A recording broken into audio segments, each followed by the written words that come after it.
October 24th, 1944. The largest naval battle in history was about to begin. Commander David McCampbell sat in the cockpit of his F6F Hellcat aboard the USS Essex, watching the radar screen with growing concern. A massive formation of enemy aircraft was heading straight for the American fleet. 60 Japanese planes, bombers escorted by the feared Zero fighters. The call came over the radio. "Scramble all fighters!" But there was a problem. Most of McCampbell's squadron was already in the air on other missions. Only 7 Hellcats were available on deck. 7 American fighters against 60 Japanese aircraft. And McCampbell's aircraft, call sign Mincy III, had another problem. In the rush to launch, his plane had only been partially fueled.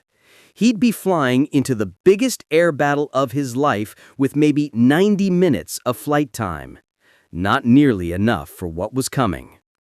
But Commander David McCampbell wasn't a man who calculated odds. At 34 years old, he was already the Navy's leading ace with 25 confirmed kills. Today, he was about to make history. Before we dive into this incredible true story, drop a comment below and let me know. Have you heard of David McCampbell, the U.S. Navy's greatest fighter ace? And where are you watching from? David McCampbell was born in Bessemer, Alabama, on January 16, 1910. His path to becoming America's deadliest naval aviator was anything but straightforward. As a boy growing up in West Palm Beach, Florida, young David dreamed of flying. But when he graduated from the Naval Academy in 1933 with a degree in marine engineering, his timing couldn't have been worse. It was the height of the Great Depression, and the Navy was downsizing. McCampbell was honorably discharged almost immediately after graduation. For a year, he worked civilian jobs while the dream of naval aviation slipped away. Then, in 1934, the Navy called him back.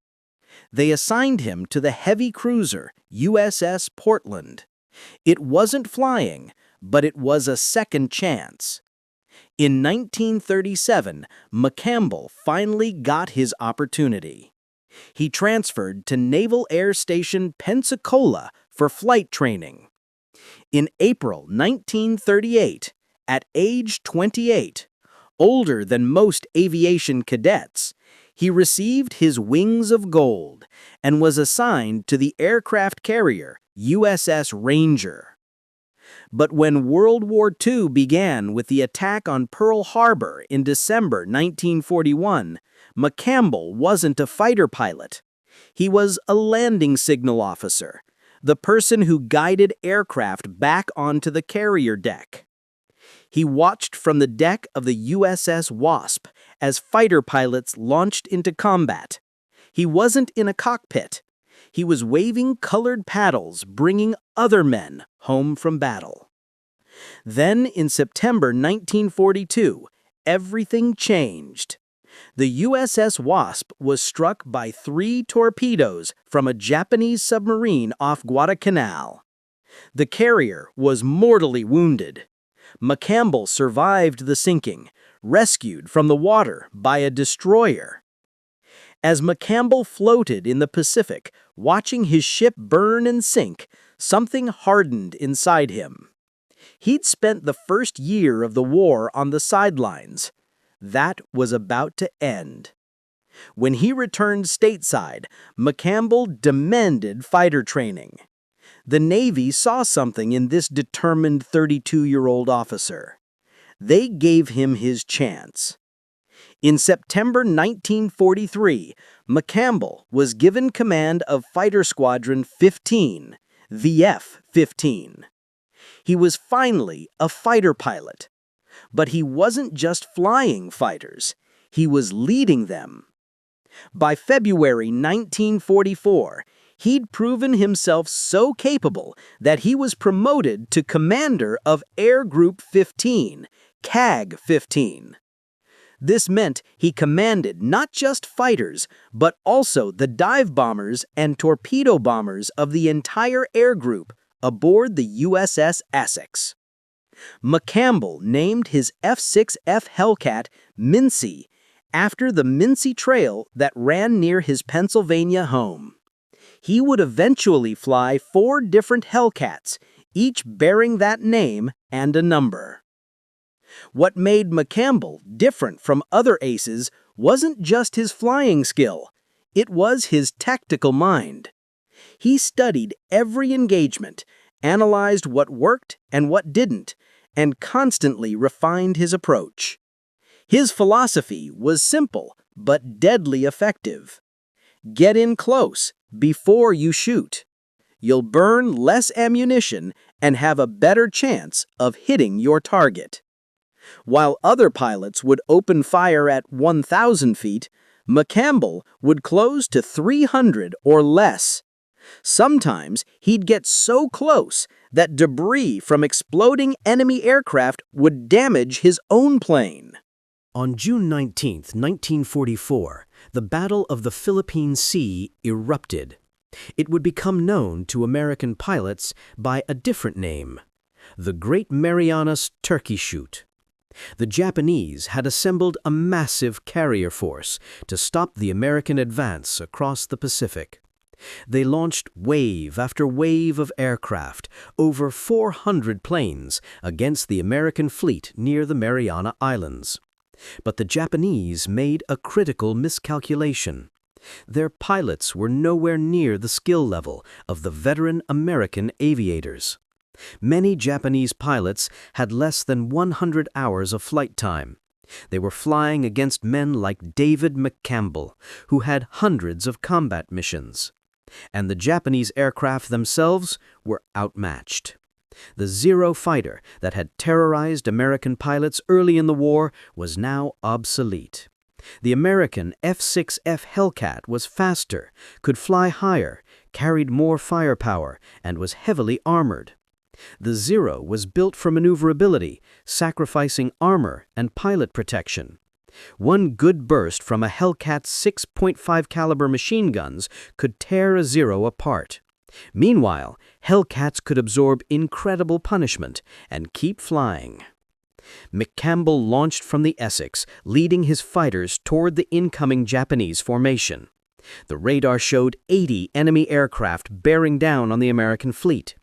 80 against, well, McCampbell didn't stop to count how many fighters he had. It didn't matter. Those bombers were trying to sink American ships, and he wasn't going to let that happen. He radioed his pilots, "Pick your targets, make every shot count, and watch each other's backs." Then he dove into the enemy formation. What happened next was described by witnesses as a masterclass in aerial combat. McCampbell wasn't just shooting down aircraft, he was conducting a symphony of destruction. He spotted a formation of Yokosuka D4Y Judy dive bombers, deadly aircraft designed to punch through a carrier's armored deck. These were the prime threat. McCampbell positioned himself above and behind the formation. He didn't rush. He calculated angles, relative speeds, closure rates. Then he dove. His first burst caught a Judy perfectly. The bomber shuddered under the impact of .5 caliber rounds, smoke pouring from its engine. It rolled over and spiraled into the ocean. McCampbell didn't watch it fall. He was already lining up his second target. Another Judy, another perfect deflection shot. The bomber exploded in midair. His wingmen watched in awe. McCampbell was flying as if he had all the time in the world, making every shot count, never wasting ammunition on wild sprays of fire. Third Judy, down. Fourth Judy, down. Fifth Judy, down in flames. 5 enemy bombers destroyed in one engagement. McCampbell had just become an ace in a day, a pilot who shoots down 5 or more aircraft in a single mission. But he wasn't done. Japanese Zero fighters had noticed the American ace tearing through their bomber formation. They came after him, trying to protect their bombers. McCampbell didn't run. He turned into them. The Hellcat wasn't as maneuverable as the Zero in a turning fight, but McCampbell had learned something crucial. You didn't dogfight Zeros. You used the Hellcat's strengths, speed, power, and firepower to your advantage. He executed what pilots called a boom and zoom attack. Dive on the enemy at high speed, make one pass, then use that speed to climb away before they can react. A Zero turned to meet him. McCampbell's 6 machine guns converged on the Zero's engine cowling. The Japanese fighter disintegrated. By the time McCampbell landed back on the Essex, his ammunition was nearly exhausted.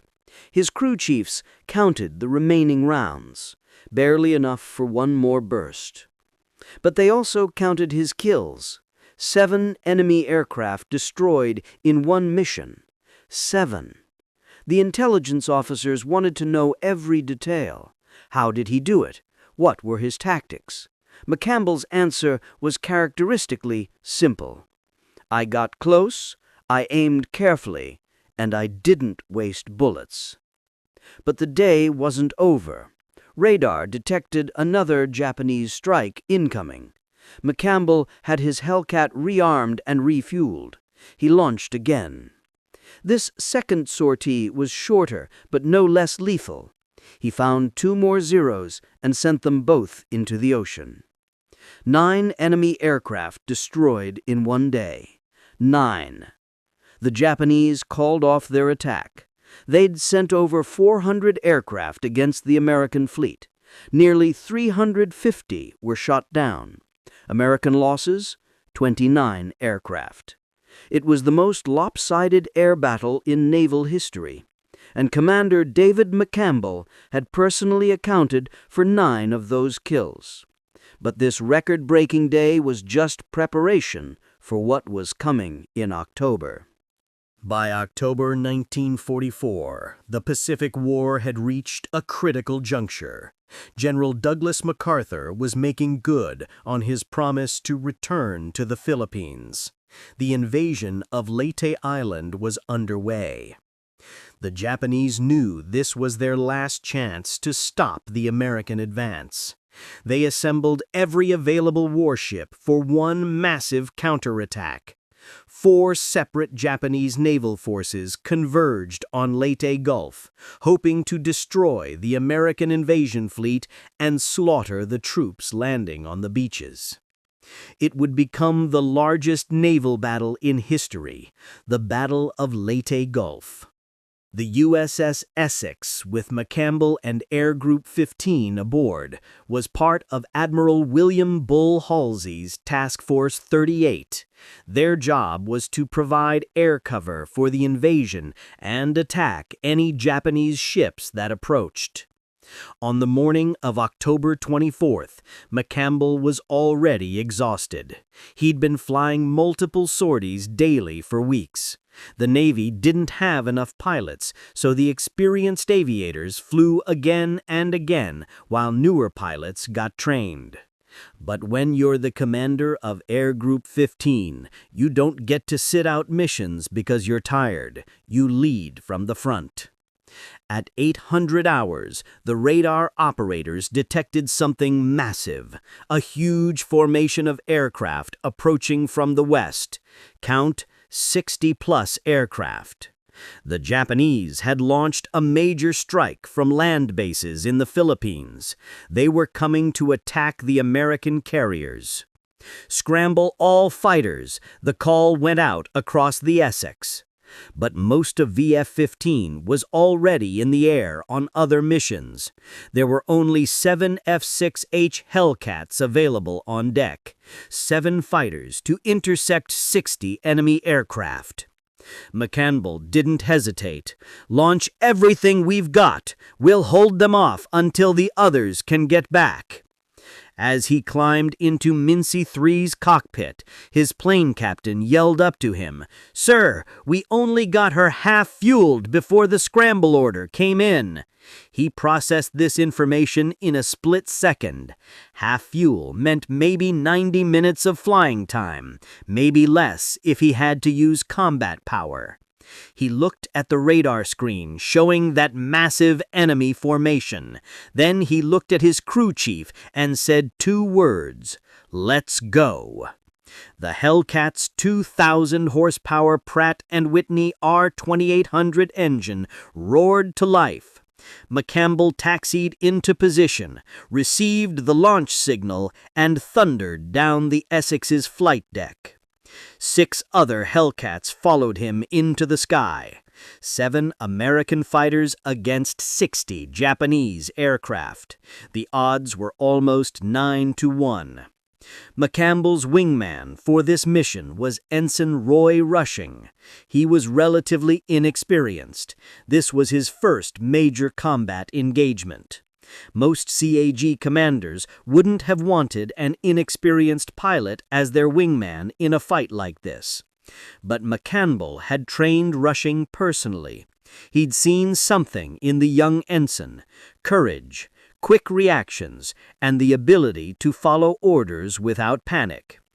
"Stay on my wing, Roy. We're going to hit them hard and keep hitting them until they break." "Yes, sir," Rushing replied.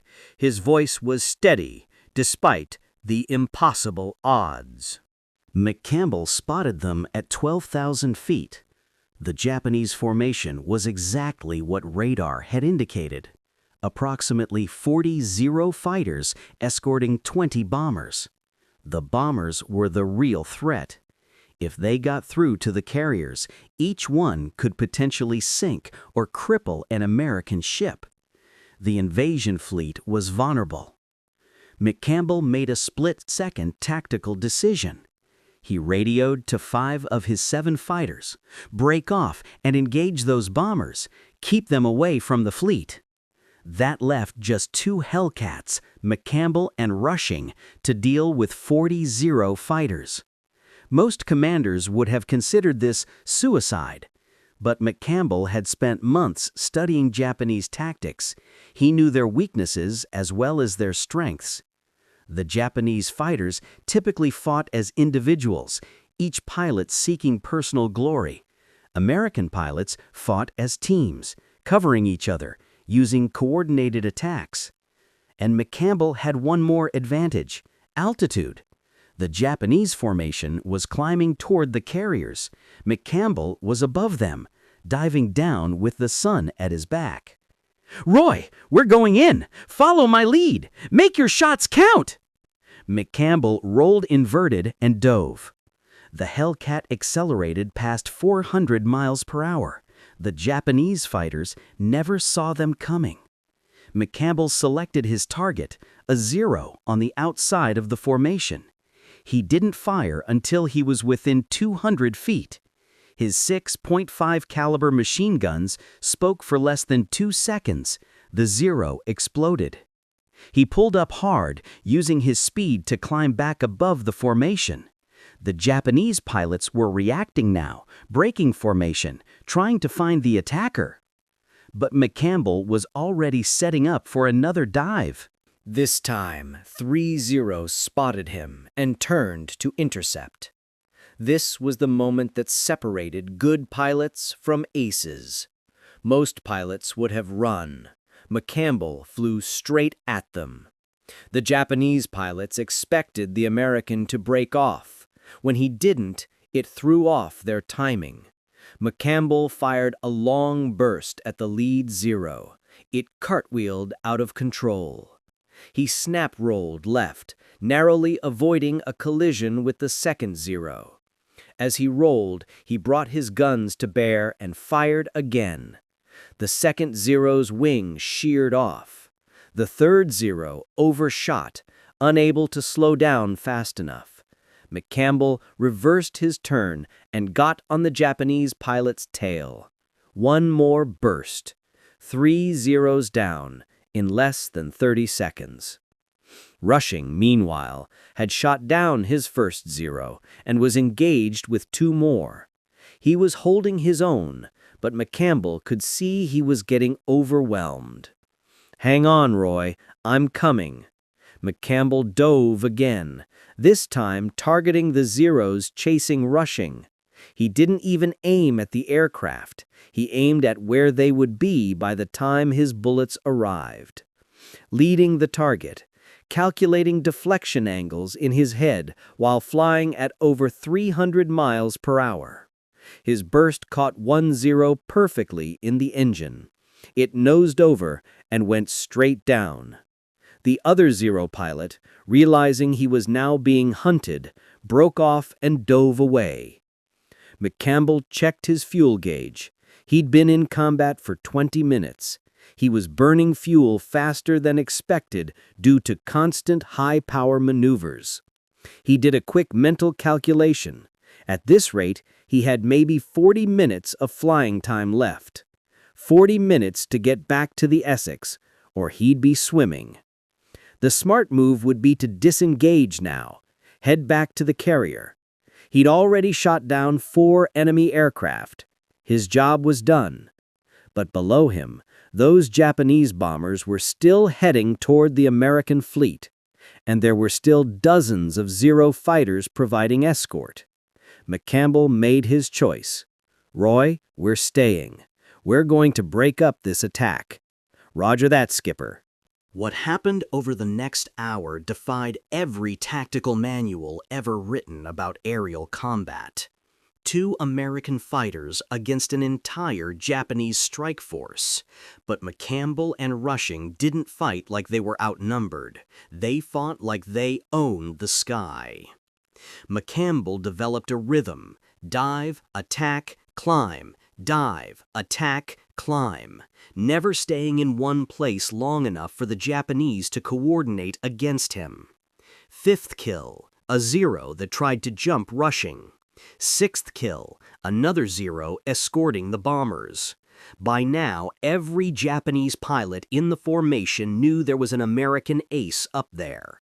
They could see the flaming wrecks of their comrades spiraling into the ocean, but they couldn't seem to stop him. McCampbell's tactical genius was on full display. He never fought fair. He never gave the enemy a chance. He used every advantage: sun position, altitude, speed, surprise. The Japanese pilots were brave, but they were also predictable. They followed their training, which meant McCampbell could anticipate their moves. When a Zero dove to attack, McCampbell knew it would pull up and to the right, their standard evasion maneuver. He'd already be aiming at that spot before the Zero even started its turn. 7th kill, an Oscar fighter, the Army's version of the Zero, trying to line up on Rushing. 8 kills, another Zero. McCampbell's ammunition counter was dropping fast. Each Hellcat carried 400 rounds per gun, 2,400 rounds total. Sounds like a lot, but at 800 rounds per minute per gun, you could empty all 6 guns in about 12 seconds of sustained fire. And McCampbell had been firing short bursts for 50 minutes. Fuel was now critical. His gauge showed less than 15 minutes remaining. Realistically, he should have turned back 10 minutes ago. But the Japanese bombers were still heading toward the fleet. If they got through, hundreds of American sailors would die. One more attack, just one more. McCampbell spotted a formation of 3 Zeros flying cover for the bombers. They were focused on watching the sky above them, not expecting an attack from below. He came up underneath them, pulling the Hellcat into a steep climb. As he rose through their formation, he fired at the closest Zero. It exploded. That was his 9th kill. 9 enemy aircraft destroyed in a single mission. He'd just broken his own record from the Marianas turkey shoot. But he'd also just fired his last burst. His guns clicked empty. All 6 barrels silent. And his fuel gauge was reading almost 0. Time to go home, if he could make it. He radioed to Rushing, Winchester, the code word for out of ammunition. "And I'm running on fumes. We're breaking off." Rushing rogered the call. He'd shot down 6 aircraft himself, also achieving ace in a day status. Together, the 2 pilots had destroyed 15 enemy aircraft out of a force of 60. The remaining Japanese planes, seeing the havoc these 2 Americans had wreaked, broke formation and scattered. The attack was over. The carriers were safe. But McCampbell still had to make it back to the Essex, on almost no fuel, in a damaged aircraft.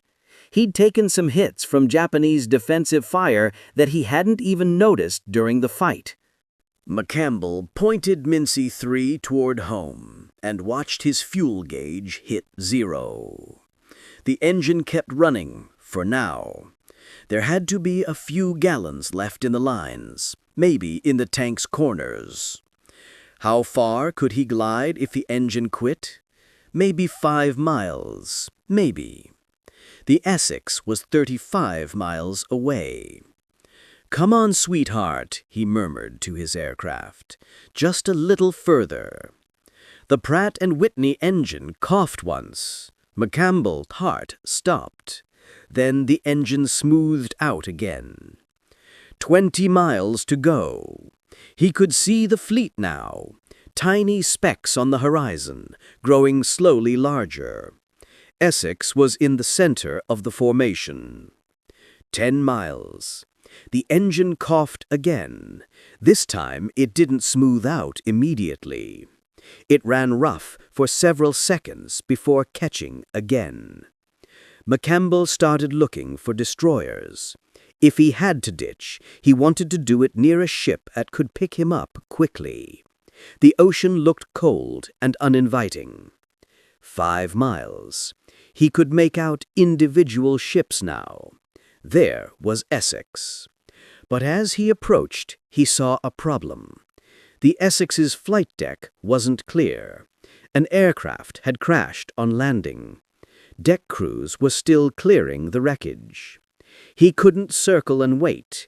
He had no fuel left for waiting. The landing signal officer radioed, "Mincy 3, divert to Langley. Her deck is clear." USS Langley was a light carrier, not equipped like the Essex, but she had a clear deck, and that's all McCampbell needed. He lined up on Langley's deck. The approach felt strange. He could sense the Hellcat wasn't handling quite right. Something in the control system had been damaged, but he was too low on fuel to worry about anything except getting this bird on deck. "You're high, power back," the LSO signaled. McCampbell chopped the throttle. The engine sputtered and died. He was coming in dead stick, no engine power, gliding toward the carrier deck with one shot at this landing. The Hellcat descended toward the pitching deck. Langley was turning into the wind, causing the deck to move in 3 dimensions. McCampbell made tiny adjustments with stick and rudder, compensating for the ship's movement, aiming for the second arresting wire. He felt the deck rise up to meet him. The Hellcat hit hard, harder than a normal landing. The tailhook caught the wire. The aircraft jerked to a stop. McCampbell sat in the cockpit for a moment, hands still gripping the stick, adrenaline still pumping. Then he pulled off his helmet and started the engine shutdown checklist. Except the engine was already off, having quit on approach. The deck crew swarmed the aircraft as he climbed down. They were stunned by what they saw. The Hellcat was shot full of holes. There were bullet strikes in the fuselage, the tail section, even one that had punched through the armor plate behind the pilot's seat. McCampbell had been flying a damaged aircraft for the last 30 minutes without realizing it. When they checked the ammunition, all 6 guns were empty, except for 2 rounds remaining in one gun. 2 bullets out of 2,400. When they measured the fuel remaining, 0. The tanks were bone dry. The engine had been running on vapor for the last few miles. The flight crew chief looked at McCampbell and just shook his head. "Skipper, I don't know how you made it back." McCampbell replied with his typical understated humor, "I don't know either, Chief, but Mency here decided she wanted to see home one more time." Word of McCampbell's mission spread through the fleet like wildfire. 9 enemy aircraft destroyed in a single mission, a new American record that still stands today. Admiral William Bull Hawsey, commander of Task Force 38, personally called McCampbell to congratulate him. "Commander, what you did today saved this fleet. I'm recommending you for the Medal of Honor." The recommendation went through. On January 10, 1945, McCampbell received the Medal of Honor from Admiral Chester Nimitz aboard the USS Hornet. The citation praised his extraordinary heroism and his inspiring leadership and personal valor during both the Marianas Turkey Shoot and the Battle of Leyte Gulf. He became only the Navy's 3rd ace to receive the Medal of Honor in World War II. But the medal itself wasn't what drove him. When reporters asked him about being a hero, McCampbell deflected. "The real heroes are the sailors in those ships we were protecting, and the kids on the beach in the Philippines. We just did our job." But his job wasn't finished. McCampbell continued flying combat missions until November 1944, when Air Group 15 was rotated stateside for rest and refit. By that time, he'd accumulated 34 confirmed aerial victories, making him the Navy's all-time leading ace. His Air Group 15 had destroyed 315 enemy aircraft in the air and 348 on the ground, more than any other air group in the Pacific War. They'd also sunk 1 battleship, 3 aircraft carriers, 9 cruisers, 19 destroyers, and over 296,000 tons of enemy shipping. 7 pilots from VF-15 became aces. The squadron's success rate was unmatched in naval aviation history. But victory came at a cost. Of the original pilots who deployed with Air Group 15 in April 1944, nearly 40% were killed, wounded, or missing by November. The survivors had flown an average of 200 combat missions each. McCampbell himself flew 380 combat missions during his career. He was forced to ditch in the ocean twice after being shot up. He crash-landed once when his landing gear was shot away. He should have died a dozen times. When asked how he survived when so many others didn't, he gave credit to his aircraft. The F6F Hellcat was the best carrier fighter of the war. It could take incredible punishment and keep flying. It saved my life more times than I can count. After the war, McCampbell remained in the Navy. He commanded the attack carrier USS Bonhomme Richard from 1959 to 1960. He served on the Joint Chiefs of Staff. He trained the next generation of naval aviators. But he was never promoted to admiral. Part of it was politics. Part of it was that McCampbell had been married multiple times, something the Navy frowned upon in that era. And there was an incident where the Bonhomme Richard collided with an oiler during a refueling operation. McCampbell took it philosophically. He'd had an incredible career. He'd saved countless lives. He'd done what he set out to do. He retired from the Navy in 1964 as a captain after 31 years of service. In retirement, McCampbell was notoriously private. He rarely gave interviews. He didn't attend many reunions or air shows. The Naval Cross, Distinguished Flying Cross, and Medal of Honor sat in a drawer, not displayed on his wall. His family said he was uncomfortable with attention or praise. He saw himself as someone who'd simply done his duty, no different from thousands of other pilots. When naval historians tried to interview him in the 1980s, he was polite but brief. His answers were short and factual. He downplayed his accomplishments. One historian spent a week with McCampbell, trying to get him to open up about the Battle of Leyte Gulf. The breakthrough came when they were just watching television together, not doing a formal interview. Only then did McCampbell start sharing details. He described the fight not as heroic, but as tactical problem-solving. You see a threat. You analyze the best way to counter it. You execute. That's all flying is, making decisions faster than the other guy. David McCampbell died on June 30th, 1996, in Riviera Beach, Florida. He was 86 years old. In his obituary, the Navy remembered him as the Navy's all-time leading ace and one of the finest fighter pilots America has ever produced. In 2002, the Navy commissioned a destroyer in his honor, the USS McCampbell, DDG-85. The ship's motto is, "Achieve the impossible," a fitting tribute to a man who shot down 9 enemy aircraft in a single mission on half a tank of fuel. The USS McCampbell serves today in the Pacific Fleet, carrying on the legacy of its namesake. The ship's ready room displays a painting of McCampbell's October 24th mission, one F6 Hellcat against a sky full of enemy aircraft. Young pilots look at that painting during briefings and ask the same question: how did he do it?